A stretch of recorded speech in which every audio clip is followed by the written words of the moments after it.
नमस्कार किसान भाइयों। हमारे एरिया की जो मुख्य फसल है औषधि फसल, जिसमें इस समय सभी किसान भाइयों के अभी स्प्रे की जरूरत पड़ रही है और किसान कंफ्यूजन में है कि अब हमें इसमें कौन सा स्प्रे करना चाहिए। पहला स्प्रे हमें बायर कंपनी का जो एलियट का या एंट्राकोल का स्प्रे करना चाहिए या फिर सिजेंटा कंपनी का रेडोमिल गोल्ड का। इसमें किसान बहुत कन्फ्यूजन में है, तो उनका कन्फ्यूजन मैं इस वीडियो में दूर करने वाला हूं। तो इस वीडियो को आप पूरा एंड तक देखिए। जानकारी पसंद आए तो इस वीडियो को आप ज़्यादा से ज़्यादा किसान भाइयों के पास आप शेयर कर दीजिए। तो चलिए किसान भाइयों, वीडियो की शुरुआत करते हैं। और सबसे पहले हम बात करते हैं हमारे एरिया की जो मुख्य फसल के बारे में। तो अभी सभी किसान भाइयों के जो मेन जो क्रॉप की जो स्टेज है, वो लगभग 20 से 25 दिन की स्टेज हो चुकी है। और 1-2% या 5% जो लोग होंगे जिनके लगभग महीने के आसपास की होने में आई हैं।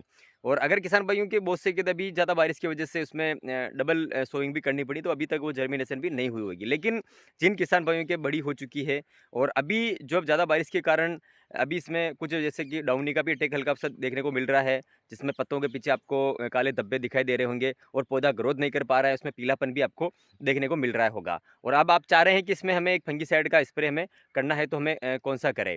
तो किसान भाइयों, अभी आपको इसमें इतना कन्फ्यूजन वाली बात नहीं है। अभी आप आपकी की फसल में अब निदाई गुड़ाई अगर आप कर चुके हैं, पौधे में पौधे से पौधे को आप अलग अलग कर दीजिए।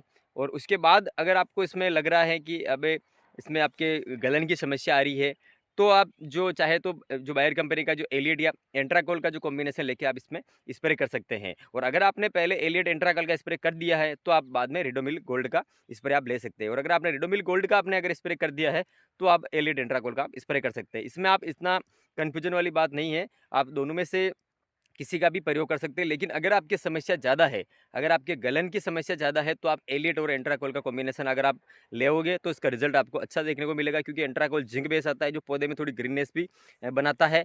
और एलियट जो इसमें सिस्टमेटिक फंगीसाइड है, जो कि जाइलम फ्लोएम एक्शन होता है, ऊपर से नीचे दोनों तरफ से काम करता है, तो डंपिंग होप और जड़ गलन पर काफ़ी अच्छा ये काम करता है। तो आप इसका प्रयोग कर सकते हैं। डोज की अगर हम बात करें किसान भाई, तो डोज आपको थोड़ा क्रॉप की स्टेज के हिसाब से रखना है। बाकी इसका जो डोज रहता है 2 से 2.5 ग्राम प्रति लीटर में रहता है। यानी कि आप 40 से 45 ग्राम प्रति पंप के हिसाब से इसका डोज रहता है। लेकिन स्टेज के हिसाब से आप इसका डोज कम या ज़्यादा आप कर सकते हैं। और रही बात किसान भाइयों इसमें पीलापन की, तो पीलापन में भी आ रहा है, तो इसमें जो माइक्रो न्यूट्रिएंट्स का आप इस्तेमाल कर सकते हैं। क्योंकि ज़्यादा पानी की वजह से इसमें जो माइक्रो न्यूट्रिएंट्स, जो न्यूट्रिशन की जो अवेलेबिलिटी है, वो कम हो की, क्योंकि पानी की वजह से वो बहकर बाहर निकल गए। तो अच्छी सी कंपनी का आप इसमें माइक्रो न्यूट्रिएंट भी ले सकते हैं।